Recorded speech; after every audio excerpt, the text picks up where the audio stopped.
Good morning, everybody. How y'all doing?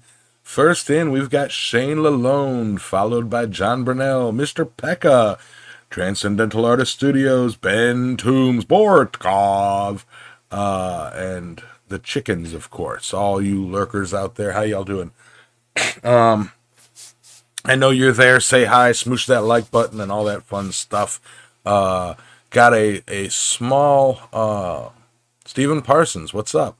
Got a small little visual change to the layout, and I'm only pointing it out because I'm very proud of it, and I really like the look of our screen now. And you guys can, if you don't like it, it's blame it on my little brother Zach. He showed me a new trick with OBS, and if you do like it, it's all me, baby. What's up, Amy, Robert? How y'all doing? And again, hello to the lurkers. Ow, stop it, big black. Never mind. It's thick.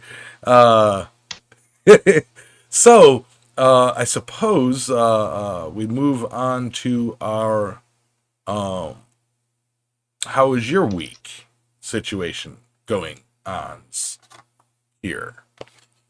Right, Hello. I'll start that off, and I'm gonna try something just off the that's not off the top of my head, something I've actually been working on for a hot minute. But I wanted to say Guten Abend, Jürgen. Wie geht es deinen Pfefferpflanzen? And I'll wait and see if I got that even freaking close to right. Uh, uh, but anyhow, um, yeah, my week was something else. I'm telling you. Yesterday, uh, I probably should have just crawled back into bed and given up, like at five a.m. I mean, it was just like that. Um, I I don't know, mediocre. Well, but a little bit better than mediocre, but I mean, good work week for the most part. Had some long days, and then yeah, yesterday morning. Well, because I worked like a 30-hour day, so I went to bed at I don't know, like 9:30 at night. Just wore smooth out, and then somehow still woke up at 4:30 in the morning, and I was like, well, let's do some shopping online.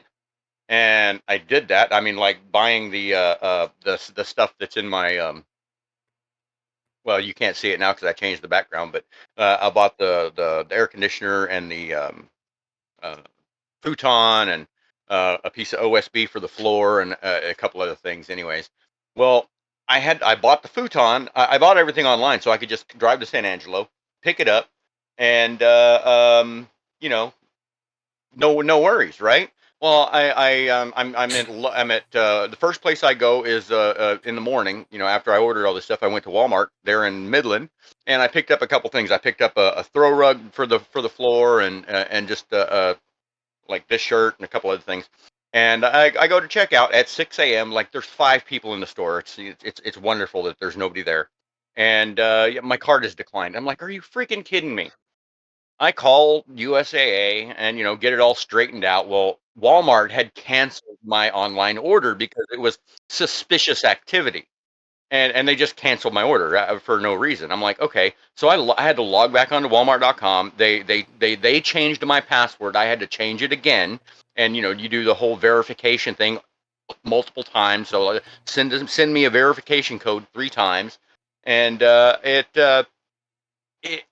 it's like, okay, it's a mild inconvenience. At least they're looking out for me, but this sucks, right?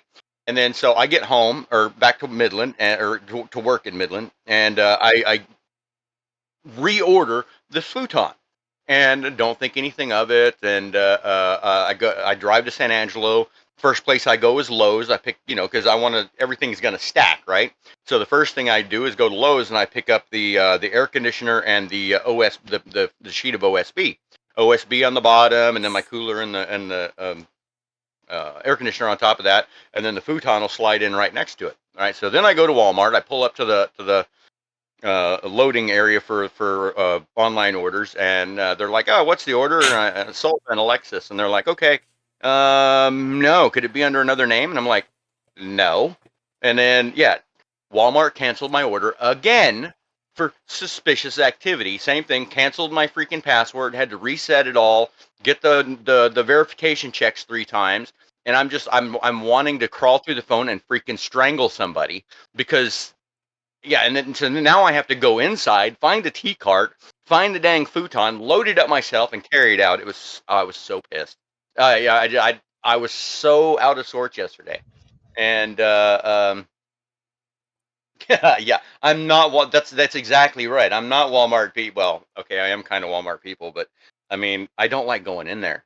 You know what I mean? I don't. And yesterday, for some reason, everybody wanted to interact with me, like just like random ass people, are just like trying to strike up a con. And I'm like, fuck, don't talk to me. I'm sorry. Don't worry I about was it. I was really out of sorts, and it was I mean, my anxiety was cracking, and I'm just like The whole point was I didn't want to deal with people yesterday, and now I've got to go into the store and do it my damn self because Walmart's incompetent. And oh, that was my day. And then I got here and I put this together, and it was so hot. I mean, like the very first thing I did was unload the air conditioner, cut a hole in the wall, slide it through. My refrigerator's on the outside, and it's sitting on top of my refrigerator with all the beverages in it. For the And record, they can't see what you're pointing at because of your background. yeah, hold on. I'm an idiot. Uh, so let me change the video background to where's that? None. There we go. Okay, so change background. And so my air conditioner sits right over there. It's like cut right into the wall, and it's I don't know. I didn't have anything else in here yet except for the OSB. And literally within 3 minutes, it was 10 to 15 degrees cooler in here than the garage. So it was pretty nice. And then once I went inside and I let it cool off for about a half an hour, and then I came out here, 105, 110 degrees in the shop, and it was easily like 70, 68 in here. I brought the whole futon in, like disassembled, closed the door, I assembled it in here, and then I realized that it's too big for the room. Like when I lay the back down, it takes it's all the entire 4 feet wide. It takes up the whole thing. And so yeah, I'm gonna have to renovate and do an expansion project at some point in time and add on another 2 or 4 feet. But no, this thing is really nice. I mean, it's not much, but it's in my garage. It's my own little space. It's air conditioned. I mean, yesterday I got it down to 64 because that's as low as the AC goes, and after going a while, it would just stop. You know, you could hear it kick in and out from the cool, and so yeah, it would kick out, and then I'd walk in here, I'd be like, "Whoo, it's cold in here. It's so nice," Yeah, and yeah. and that is my week. That is my week. Sorry, that took forever, but yeah, I got my donut carton set up, and now I've got a cool place to relax, and it's only 30 feet from my anvil and forge. And so if I get overheated, I can just like roll over into here and be like, oh, one other thing, I did sleep in here last night, and I don't think I'll be intentionally doing that again. Uh, uh, the flying insects were a bit much. I'm definitely gonna have to get some ortho home defense and spray the shit out of the floor and all the edges. But yeah, I woke up this morning and I moved one slipper or sandal over to slide my foot into it, and I went to grab the other one. And as I reached down to grab it, I crunched a wolf spider with my thumb in the middle of my sandal. And I mean, like I wasn't looking at it. I just reached over and grabbed the sandal. And I felt crunch. I was like, "Oh, what the hell was that?" And I turned the light on and I looked down and there's a spider all sprawled out on my sandal going, oh, my back. And I was like, oh God, and of course the first thing I did was this little high pitched girly scream that I can only do with a spider. And yeah, then I had to go barefoot and go throw them out in the yard. So yeah, I don't get along well with spiders. And there was one in here snoozing with me last night. I'm not happy about that. Adam, how was your week? My week has actually been really good. So, start of the week, I worked on my workshop a little bit more. Finished digging the trenches, put the rebar in for the foundations, moved the shed back over to above the rebar. I've got some thread bar that I need that I started putting in to hold the shed frame to the foundations. I've got a little bit more of that to do. But basically now I just need a trenching machine to run the trenches, so I can put some 3-phase power to a post that's not actually attached to the workshop, so that I can run leads in, because that way I can get around some of the coding regulations. I don't have to get it coded if the power isn't attached, so I can get around that. But yeah, so now I've just got to do that. My tax season here in Australia, June 31st, July 1st is the end of the financial year here in Australia. So I did my tax. We usually have to wait until mid-July to start doing our tax return. So I got my tax back, and so I started looking for a tractor. I needed a tractor and a slasher in order to do some things around the block and whatnot. And I found a tractor here in the Northern Territory for what was an absolute bargain. It's an old, I think it's a 1960s Massey Ferguson. So it came with a slasher deck as well. So that was really, really good value. I got that for a song. So now I own a tractor. Some of you that follow me on Instagram and Facebook, Speargrass Forge, might have actually seen me post a photo. And that was my wedding anniversary present to myself. And I got my wife a pool, because today, which is the 6th of August here in Australia, is actually my wedding anniversary. So today, a year ago, I had Sam Towns and a few other people here in Darwin. It was actually this Sunday night last year. We had Sam Towns on the show last, and yeah, so so wedding anniversary day. So I got her a pool and had that set up, and we're currently just getting it filtered and getting ready to swim in coming up for the wet season, because it gets rather hot here. So she's been wanting a pool for ages, and I kept saying no, we don't really need a pool, whatnot.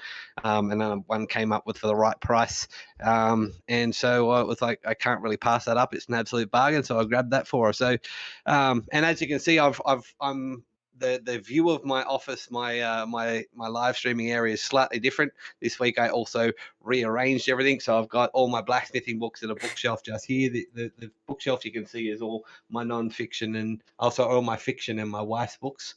So yeah, so now I've got 2 bookshelves, and I've got my wedding sword and my training longsword, and that shield is actually a display when I do my historical blacksmithing with my HEMA club, which is Historical European Martial Arts. I use that shield as my signage. We hang it up on the tent that's set up as my blacksmithing area. So that's that's my signage. So I've got that hung up as well. I've got my red casting couch behind me. That was actually sitting where my desk is now, and just over there was where my computer desk and everything was before. So it looks much better in this room. It sits much better. Now just in my cupboard, I've got to screw in a gun safe, so everything's nice and secure in there, and everything can be, this is going to be my space, my working space to work in. So yeah, so now I just need one more piece of machinery, and fingers crossed I can get that for the right price as well, which is a backhoe. I'm not sure if you guys have a different name of it. It's a piece of machinery with a loader bucket on the front and a digger bucket on the back. Yep, hose going to back. Yep, we call them a backhoe here. So I'm looking at one of those at the moment. Hopefully I can get that for the right price, and then basically I've got everything I need for the block. And this piece of machinery I'm looking at needs a bit of work. It's also a Massey Ferguson and I think it's a 1970 or 1980s model Massey Ferguson backhoe, but yeah, it's got a couple of niggling issues that I've had to do a lot of research in to see if I can fix them before I purchase the machinery, of course.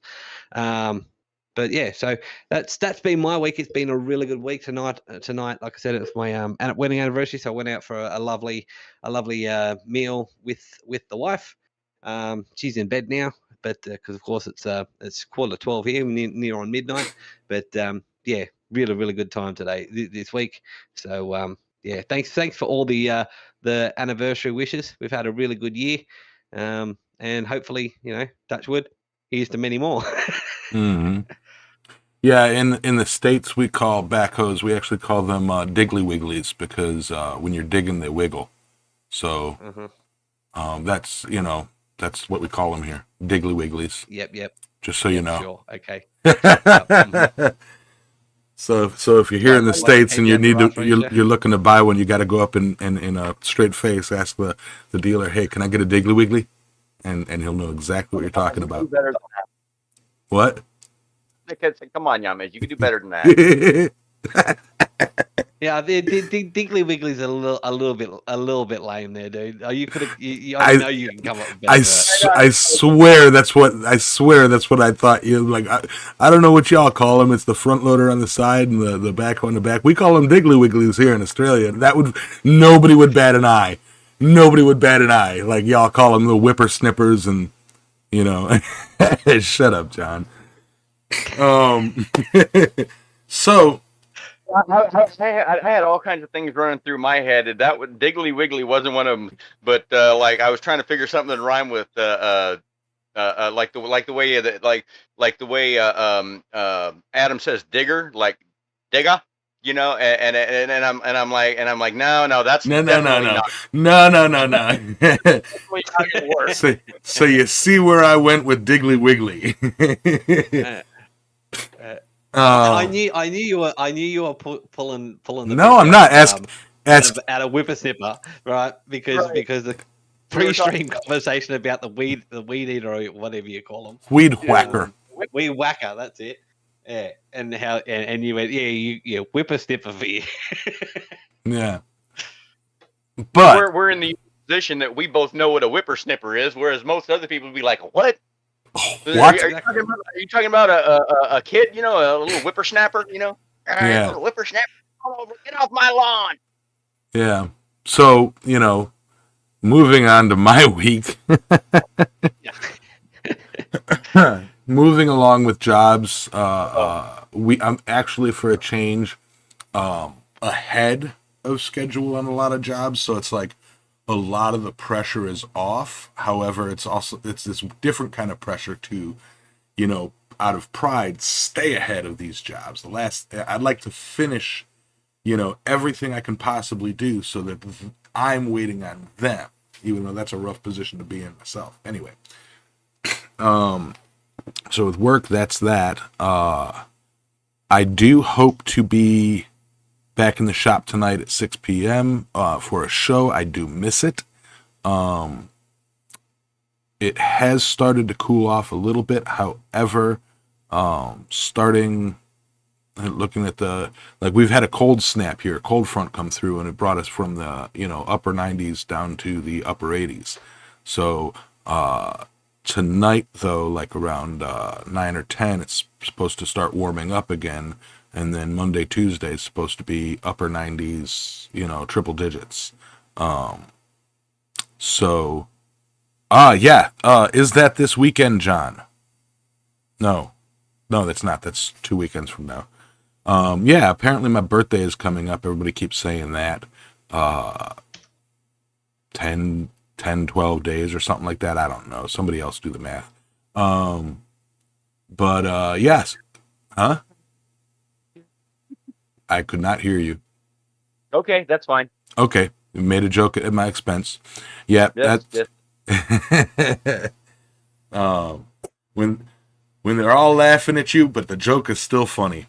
But yeah, so, with that, so a little bit news, my brother moved down, and y'all know that, and finally got internet, finally got his office set up, and he just this weekend got monetized on Twitch and has been doing his Twitch streaming for his games. And I've been hesitant to advertise, but I do know that, several of you guys do like video games and stuff like that. So if y'all want, check it out, throw him a follow on Twitch. I don't know where the freaking link is. I've put it in before, but yeah, I'm just trying to help him out to get started and get growing and get more comfortable talking with people. So I've been playing a lot of zombie games with them. So like that's kind of been my week. Been a lot of Fair fun. enough. Been a lot of fun. So yeah, I can't really say much else. I know that there's been something else. There was something else, and I can't, for the life of me, remember what it is. But yeah. Yes, Stephen, I am talking about my brother-in-law on Twitch. It's Twitch / whatever, Tolchin, Toltein, I believe, or IEN 39Z. I don't, weird name, but yeah. Yeah, so if y'all like games, let me know in the Discord or let me know and I'll put the link up, Fortunately, you have to be in a verified account. Oh, for his, I don't know. To get monetized? I don't know. I don't really know about all that much about Twitch. I do know that this game that we're playing is really fun. There's a zombie game called 7 Days to Die, and like the Twitch crowd, like the people watching the game, watching us play, can like vote on events and send zombies our way, like send hordes try to kill us, like send supplies to try to help us, or like affect the game, like screw with our vision, all that fun stuff. It's like so it's been a lot of fun. But yeah, so with that, not so much non-blacksmithing stuff related. Well, yeah, so much non-blacksmithing stuff related, but hopefully to get back in the shop tonight. And yeah, with that, speaking of which, back into the shop, moves us to the topic of the week. This month we are discussing Baroque ironwork, French Baroque ironwork, and Rococo ironwork. This is not the Roy episode. I did message Roy, but he did not get back to me. I don't think he loves me anymore, but we'll see about that. Hey, Aaron. I would venture to say, yeah, he had no interest in stooping to our level, and we are so far beneath him that he couldn't be bothered. So Yeah, he hit half 500,000 subscribers and goes, I'm big time now. Doesn't need us anymore. Too good for us. After I got him all of those subscribers. I know, right? If it wasn't for us, he'd still be trolling at like 30,000. Yeah. Languishing in the unknown. Yeah. Flux. Nah. In full disclosure, I will say that Roy from Christ-Centered Ironworks does love all of us, and he is he's a great guy. He pops in when he can. We're lucky to be hanging on his coattails. Yeah, we're the ones that yeah. But I consider him a friend. A good friend. He doesn't know it, but I sit in the trees and watch his house all the time. You would. Get it? Would? Like, because I'm sitting in a tree? The reason Roy from Christ-Centered Ironworks comes up in the topic of Baroque ironwork and French Baroque ironwork is for the past year and a half, that is what he has been studying, pretty explicitly, and he's really been focusing on scroll work and acanthus leaves and gold leaf gilding and such like that. So he's kind of in our circles, one of the experts on the subject matter. So we are pestering him, bothering him, throwing things at him, and scribbling notes in random childish script and posting it on his door with a gilded blade. Just trying to get him on the show again. But with that, Today, I believe we are going to be going into both the differences between Baroque, French Baroque, and Rococo, and their historical kind of significance, or rather what they represent historically. And to that point, we defer to our resident historian, who, the accolades for this guy are many. And, works with paleontologists and archaeologists, works hand in hand closely with the scientific and research division of Port Smith, Port Arthur, but no. Port Arthur. Like does recreation design work for archaeologists and museums. Like the historical curator extraordinaire. Saying stuff like that's going to get me in trouble one day.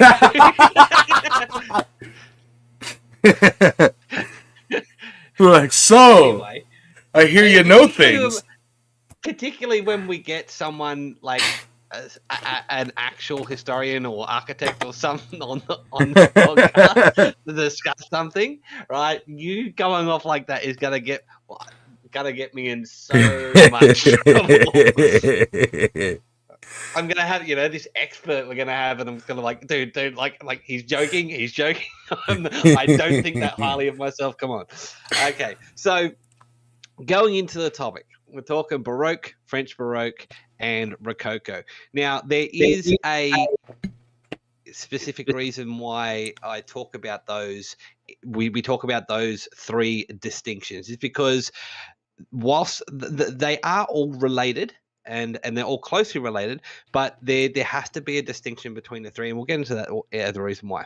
Now, when we're talking about Baroque, what do we mean by Baroque?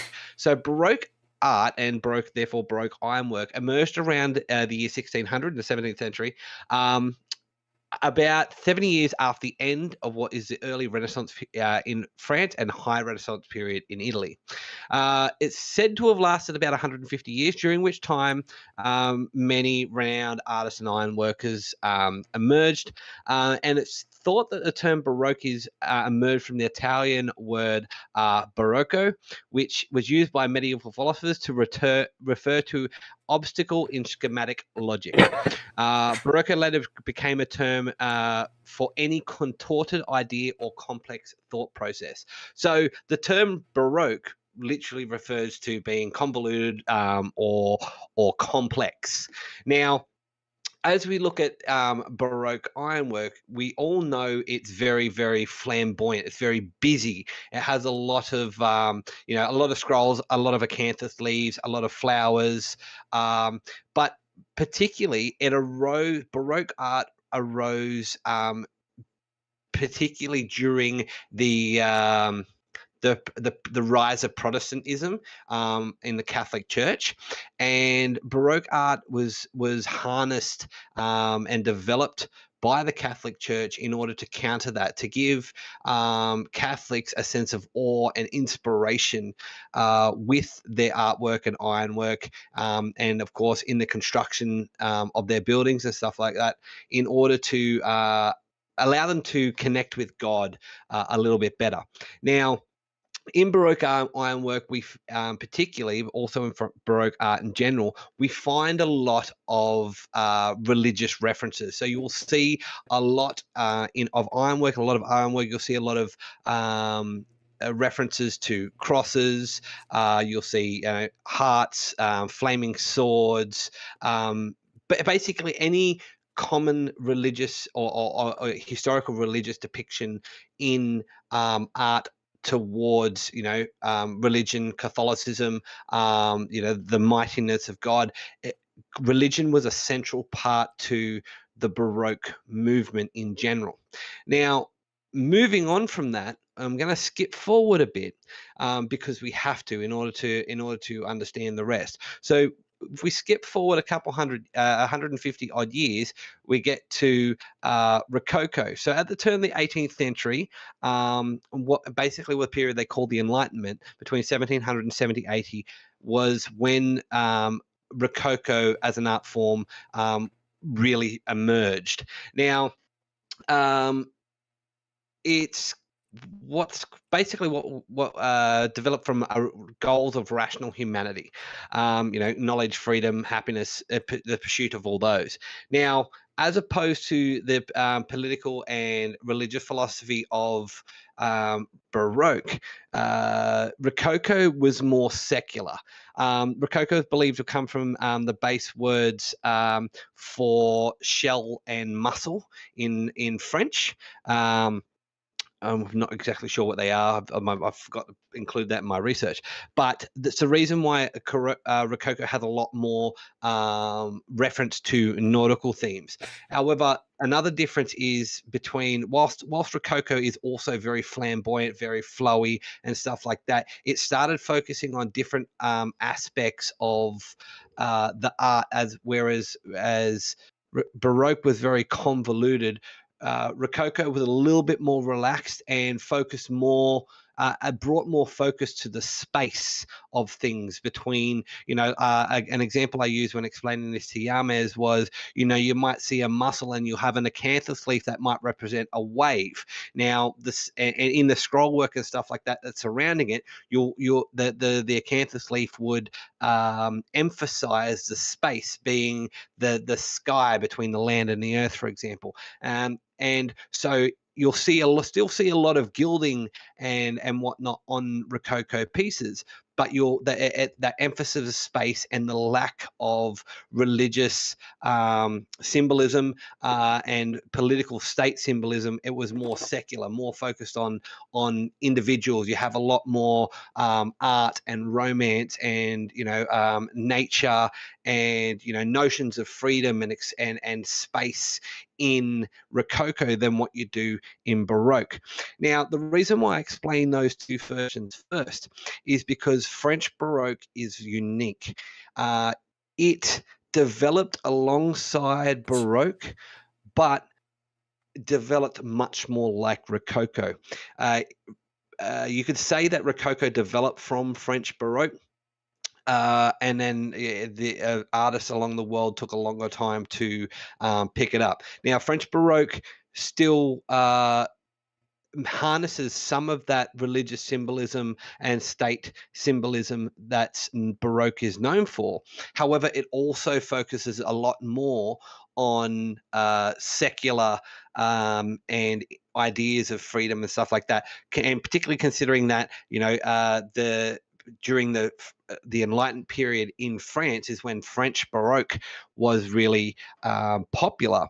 It was used in places like the Palace of Versailles and before that. So it developed from Baroque earlier than Rococo, but also alongside Rococo before Rococo. Alongside Baroque before Rococo was became a thing of its own. So.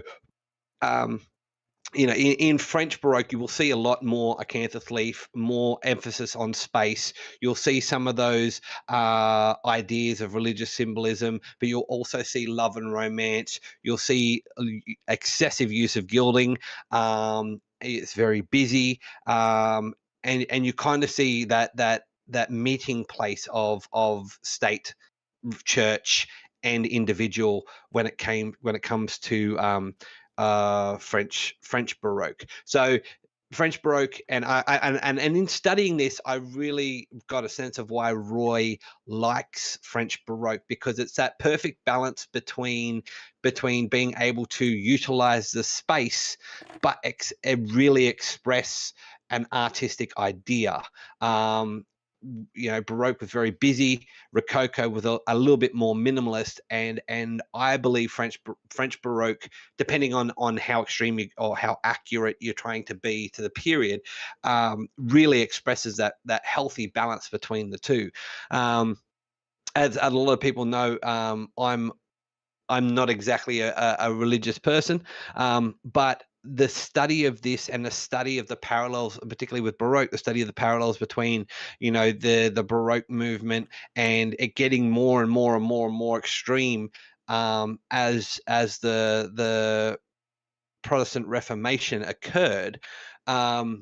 is really interesting, and that also shows the where the French stood in that period as well. And it's funny studying history of ironwork in relation to political and religious uprisings, because during that period in France, they were trying to strike that balance successfully or unsuccessfully if we look back in the past, but they were trying to strike that balance between Protestants and Catholics at the time, and the French Baroque style ironwork really emphasizes how they were trying to make that balance, to say that everyone in their country at that time, they were trying to accept everyone, even though those clashes were happening.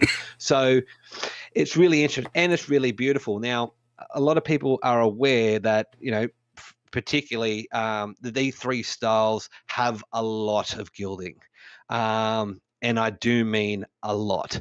A really good example I've found of particularly of Rococo style design, is the Hampton Court Palace in the UK. Now, in the image behind me, it's a black and white image. It's because most modern images are licensed, but this has been around, of course, as you can see, since before photography, or before good photography. That's actually what's called the Lion's Gate, or the Lion Mews Gate, at Hampton Court Palace in Britain, in England. It is a gorgeous gate, but it has, and to this day, it maintains ironwork all around the property with gilded placards, with gilded face marks of the Green Man, and beautiful gilding work, as well as bare ironwork all around the estate. And it's absolutely stunning. You can go on Google Maps and actually take a stroll basically around the fences and look at the ironwork that's gone into it. And this was done, it was actually done by a very famous French designer that worked on the Palace of Versailles. So it's right in that key transition period between the end of Baroque and the start of Rococo. So it is a very Baroque, French Baroque into Rococo style design. I forget it's Jean de Juliard, I think his name was, or Jean de Gouele or something like that. I can't remember. First of all, I can't pronounce French, but second of all, his name's very French, very hard to pronounce. It's very But French. yeah, it's very French. But it's absolutely amazing work. Okay. How do you pronounce the topic of the week title? Yeah, for Baroque and Rococo. Yes. Because if it ain't Baroque. Baroque, fix it. Yeah. Or don't fix it. Baroque is also another way to pronounce it, and Rococo. I thought the Baroque was an old wrestler turned into actor. No, that's The Rock. Never mind. The Rock, not Baroque. Yeah. But yeah, so I encourage you. Baroque is a style of ironwork which, if you're looking at getting into Baroque ironwork, personally, from looking at it and from the studies I've done into it, I would suggest working backwards. Start with Rococo, work into French Baroque or Baroque, and work back into classical Baroque. I say classical being rest of Europe as opposed to just French. French, beautiful, really, really sophisticated. If you're of the religious mentality and state mentality, definitely work into the more classical Baroque. If you like that balance between individuality and religious and state, go with the French Baroque. It is just as compelling. But Rococo really, from my research, is the easiest to start with. Very complex still. It works a lot with scrolls and twists and canthus leaves, and with any sort of Baroque ironwork or Rococo ironwork, you will be doing a lot of welding and a lot of riveting and a lot of collaring, and it is ridiculous. But yeah, many of your classical You think of ironwork gates with all the swirls and the coils and the scrolls and stuff like that. That generally fits into either the Baroque or the Rococo ironwork scene. Later on, when we get into Gothic, Gothic is again another step down or step away from the evolution from Baroque to modern. Postmodern is more closely related to Gothic. We'll get into that another month. But Rococo and one thing Rococo and Baroque share is they're much like the romantic Romani and Greek styles is Baroque and Rococo are very natural lines. They emphasize the curves. You'll see, particularly with this picture behind me, you've got the upright there, but you'll also see that the join between the fences. You'll see the curves here. I'm not sure if I'm pointing in the right. Yeah. So you'll see the curves coming down of the ironwork curving into the fence. You get to the top of that and the top of the gates will be, curved and arched into each other. It's a much more about flowing lines as opposed to hard and fast verticals and horizontals. So it's very, very interesting and it's very visually appealing, particularly when you have against a backdrop, which a lot of European palaces and stuff like that did, and a lot of estates. When you have it on the backdrop of a garden, you'll notice later on you'll see a lot more when you start and get into the industrial area and industrial revolution and stuff like that. You'll see a lot of gates that back onto industrial works are a lot more Gothic and a lot more rigid, and of course in the postmodernism and stuff like that, a lot more structured and square. So that's my introduction to Baroque and Rococo, or Baroque and Rococo. Yamez, Alexis, what are your thoughts? What are some of your comments from what the little presentation I did and a little bit of a pre-conversation, and maybe some of your experiences? Because I know, Alexis, you've actually been to France and visited the Palace of Versailles. So, what have you guys got to say? Yeah, I was going to lead into that, but for sure. Okay, yeah, Yamez, in the chat section of this room, I threw up the pictures of the west doors of the Notre Dame Cathedral. If you could bring those up. Let me see. These are the doors are widely considered to be like the culmination of French Baroque ironwork, or they're the grandest example thereof. That is of course opinion based. So I mean, it's hit or miss.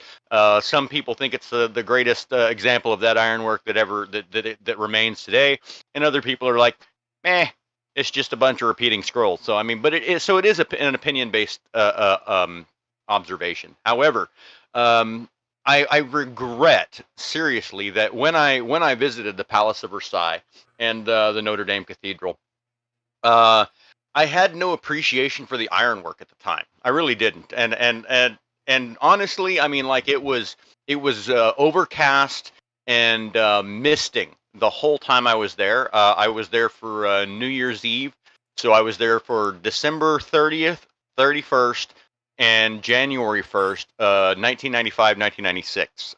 So I was there. That's when I was there, and it was. I mean, the weather was like mid 30s, 40s Fahrenheit, and it was just like overcast, constant mist coming down, not like raining, but just misty. And so it was very drab and dreary. And when I went into Notre Dame, it was very. It almost felt like the entire thing was lit by candlelight. I mean, it was very, very dark, and it was very hard to see. My pictures from inside the Notre Dame did not come out at all, and the fault of that is this is back way before digital cameras, obviously, and I had forgotten my Canon A1 camera at the time. I left it in Germany, and I forgot it, so I had to buy one of those instant disposable 35 millimeter cameras. And not a single picture from inside the Notre Dame came out at all. I only got a couple from the outside from the road as I was getting back on the bus. That's the only ones that came out. And then likewise, the only pictures from the Palace of Versailles were the ones that were taken outside. Like earlier, the picture that I had up was a picture of the gardens at Versailles.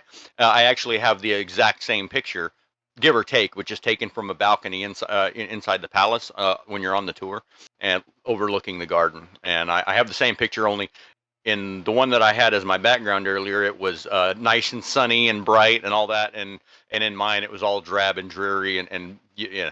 But that was the atmosphere when I was there. But at the time I had no real appreciation for the ironwork, and I wish I did, because it was freaking everywhere. I mean, like the gates and the fences, and I mean it was everywhere, and I walked right by it like it was nothing, and I hope to someday go again and be able to visit these places with a greater appreciation of the architecture and the artistry and the history that went into it. I mean, like I looking at these doors 35 years ago, I'm just like, that's cool.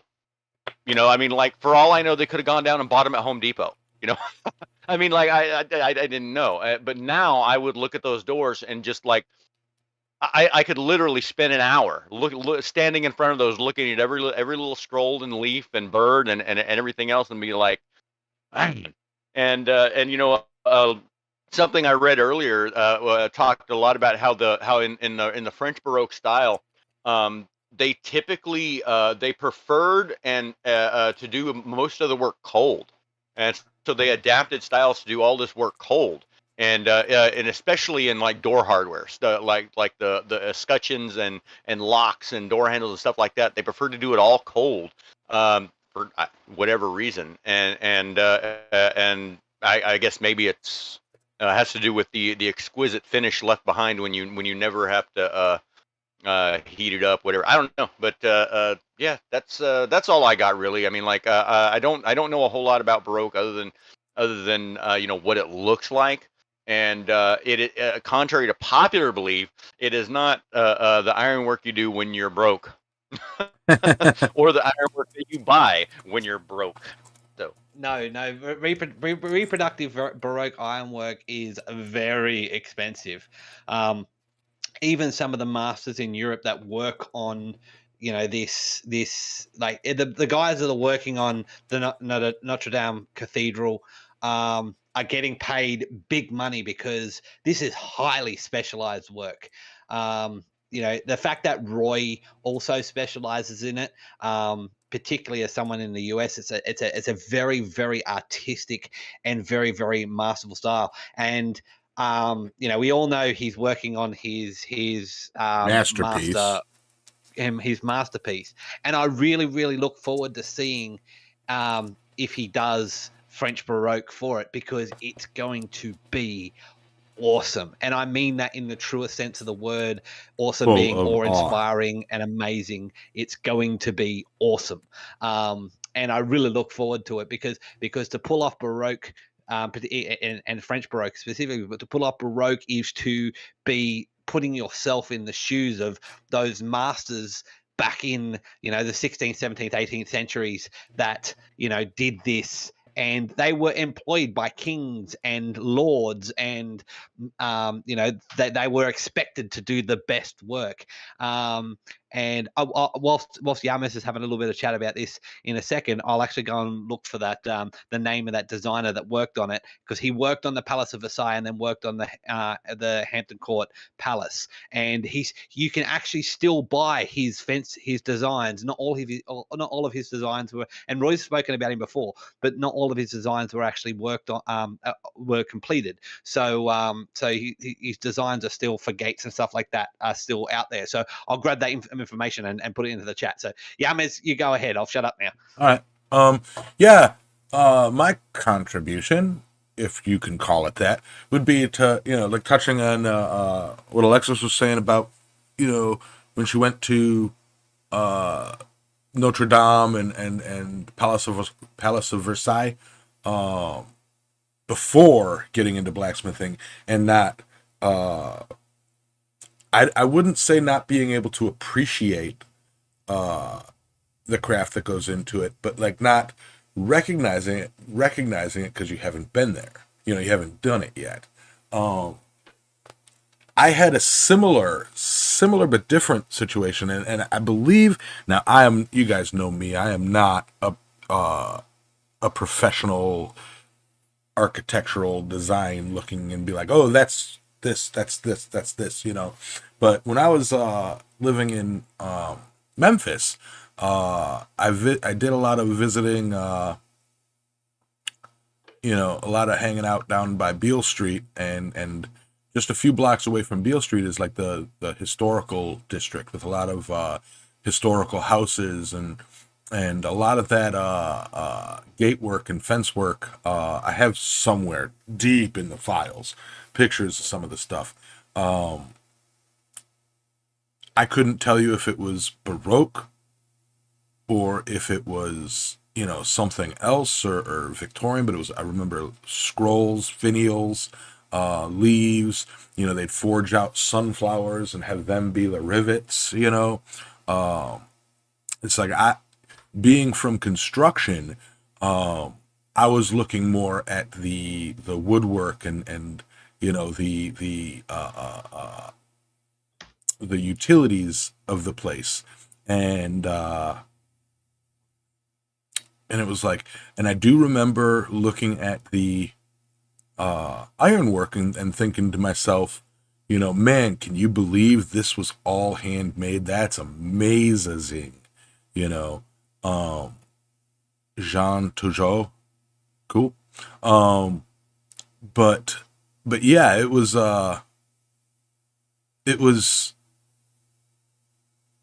while I didn't know how it was made, or was at the time, you know, couldn't tell you what was what. I do remember, you know, the metalwork catching my eye and just, you know, feeling it and seeing it and being like, this was, you know, this was some nice work, you know, like each house was surrounded by, you know, wrought iron fence work, and it being in a touristy, you know, historical district. Which, funny story about that, if you'll permit me to go off on a tangent, you know, but it was just amazing to see to me. Like, I'm looking at the archways through this metalwork, and then it's like, oh, you know, my eyes shifted, and I'm like, now I'm looking at this metalwork and how it pieced the foreground and the background of your eye. You know, it's like it all really worked. It was really weird. But the funny story is, it's like, so this back when I was there living in Memphis, it was, I had a friend come and visit, and she wanted to see Beale Street, and she's an airhead, you know, she's a complete airhead. And Beale Street and that part of Memphis is the kind of part where if you're not paying attention, you could end up, at best case scenario, unconscious in an alley, you know, naked, everything gone. And so, just to give you an idea of that area, and we're walking around, and, you know, she's taking pictures, and we're like, you know, like, we kind of get off the beaten path, and we're walking, and, you know, the touristy crowds are gone, and, you know, we're all alone on these, like, you know, shaded streets, you know, surrounded by all these trees and, you know, old houses that are clumped together and all this stuff. And all of a sudden I see, like, you know, a couple of people coming down the block. They cross the street to be on the same sidewalk as us. And, you know, I look behind us, and there's, you know, a couple other people standing over there in the street. And, you know, it's like they're kind of working their way directly towards us. I'm like, hey, we kind of got to go. And she's like, hold on. And just like, they're just getting closer, and we come across a corner, and there's, you know, a couple people, you know, walking down the other side of the street. And it's like, you know, we really need to go.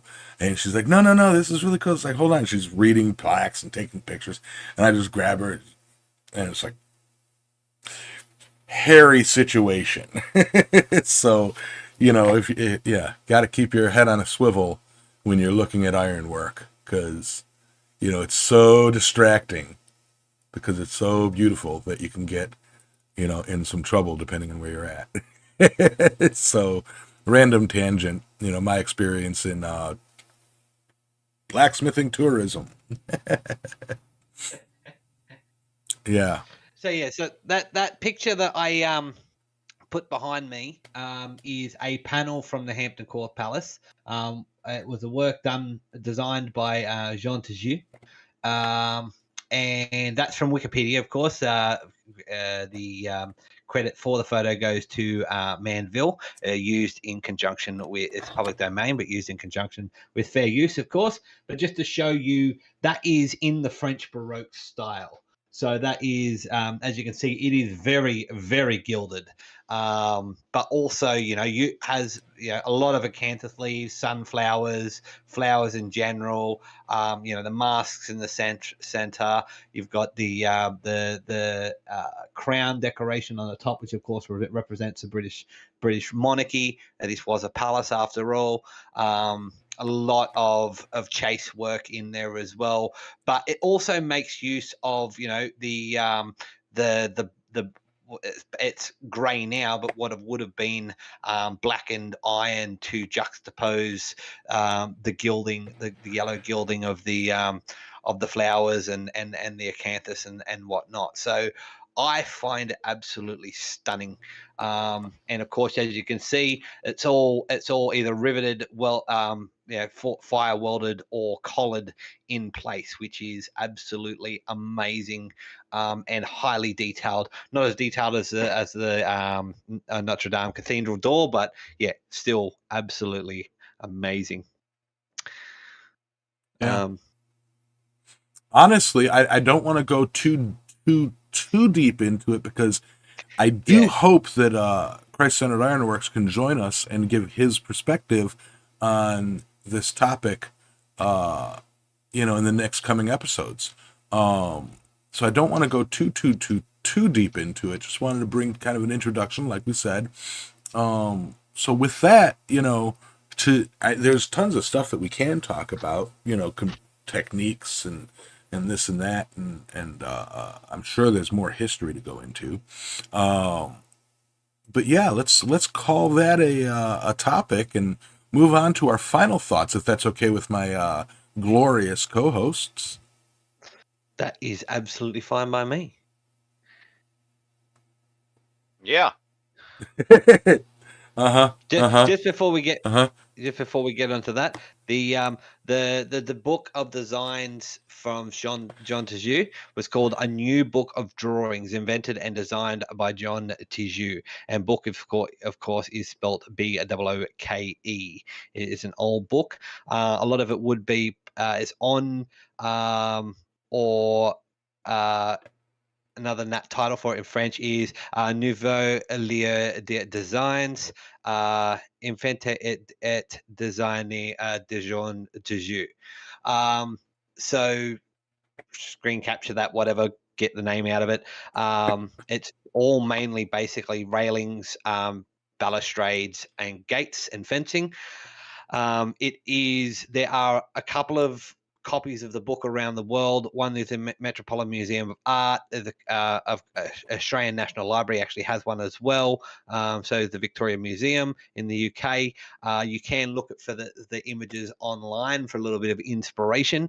I'm pretty sure there is, I think from memory, the UK palace and lands, whatever they're called, like council thing. I think they might actually produce a book of it, and it has to be bought. It can't be bought from the Jungle Company, unfortunately. But I think you can order it directly if you're really, really interested. I'm actually looking for a copy to kind of find and send to Roy. If Roy would strike me as the type of person that would already have a copy of John Tijoux' designs, to be perfectly honest. But I thought he was showing it off. Was he? Yeah, I could have sworn during one of those his might have been a members only live stream, but where he was showing it off. I do remember pictures. him mentioning Jean Tijoux, but I don't know if he actually had Jean Tijoux' designs. Yeah. Okay.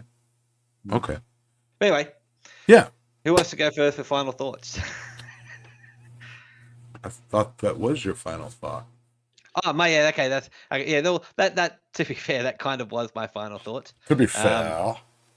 To be fair, to be fair, yeah, that one was my final thoughts. So yeah, that's find the book or find the pictures online. They're absolutely amazing and yeah, inspiring. Get those juices flowing and make something.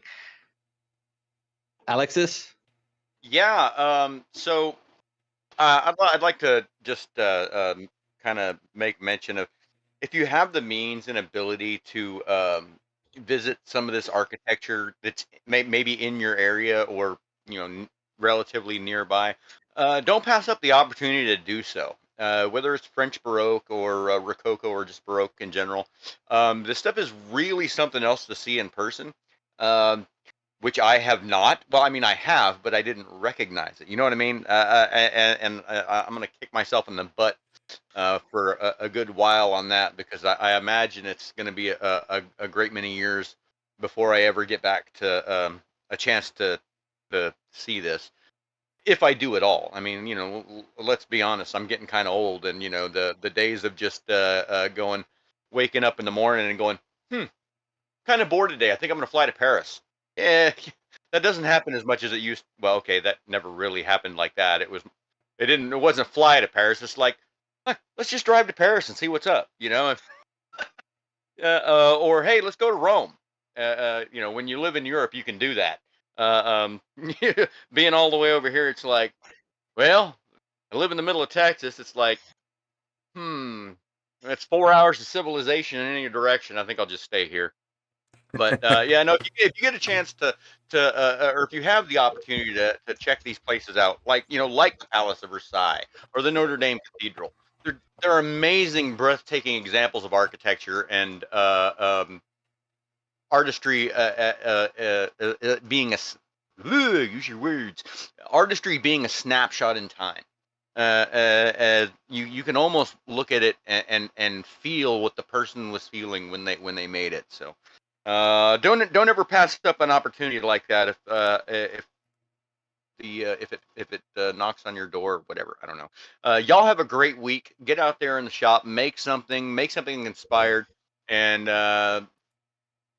no matter what, stay hydrated. That's so important. So a little less beer, a little more water. Do as I say, not as I do. So I will catch y'all next week. See you at Jack's stream if he goes, and I'll see you at Yama's stream if he goes. So I'll see y'all next week. Yep. Love you. My thoughts. It kind of goes back to that exactly. What Alexis was talking about. It's amazing when you pick up a new skill or a new hobby or a new appreciation for something that for most of your life you've taken for granted, something that's all around you. Like when you take up something, an artistic hobby, and all of a sudden you see the art in everything around you, and you really do gain a new appreciation for everything. So it's think back in your life from where you used to be and to where you are now, and recognize the appreciation you have for things that you never thought of in the past. And that is very important, a very important part of the human experience. As I've learned in my time here, it's hard being human. But yeah, that's kind of my final thoughts with that topic. And as usual, I'd like to show my appreciation and thank all of you in the chats, the members who, help keep the channel going, the moderators that help keep the chat clean, the viewers who give us, so much support, and my co-hosts that keep the show moving. Otherwise it'd just be me sitting here as a talking head, talking to myself because nobody would watch it. So thank you all, much love. So on that note, Thanks for joining us this evening on the Impractical Blacksmith podcast. You can find Yames on YouTube, Facebook, and Instagram. You can find Alexis at Transcendental Artist Studios on YouTube, Instagram, and TikTok. You can find me at Adam at Speargrass Forge on YouTube, Instagram, and Facebook. Don't forget, if you have any suggestions for the Tool of the Week, Metal of the Week, or any other topic, including next couple of months of blacksmithing history, you can leave it under the topic hashtag Metal of the Week in the YouTube community chat and Discord, or you can email us at impracticalblacksmith@gmail.com. If you have found us on Spotify, Amazon Music, or Google Podcasts, we upload generally every Wednesday, or you can join us live every Sunday morning at 10 a.m. Eastern Time. That's currently 11:30 p.m. Australian Central Standard Time, but check that against your local time, and that's at Island Metal Forge YouTube channel. Finally, thanks for joining us. Don't forget to hit that like and subscribe button. If you're listening to the podcast, don't forget to leave us a star rating. We really do appreciate your support. And one final thing from me is, if you guys are in the US, don't forget, you guys were settled in, the 1700s, or if you're in Canada, for example, your region was starting to be settled in the 1600s, 1700s. So places like, the French Quarter in New Orleans, or, areas where the French were during the time of settlement, which, happened in the US, you'll generally find examples of, or you should find examples of, French Baroque and Rococo ironwork. So I encourage you to take a drive, have a bit of a look in the history in your local area, and see what you can find, because sometimes the most amazing stuff is just in your backyard, and you don't even know it's there. So go have a look, and that's it. That's all I've got to say. Right. And big thanks to Chris Schaefer, our newest Bubba. And hello, Tim. See ya. So, we are out of here. Much appreciated. Y'all are awesome. Bye.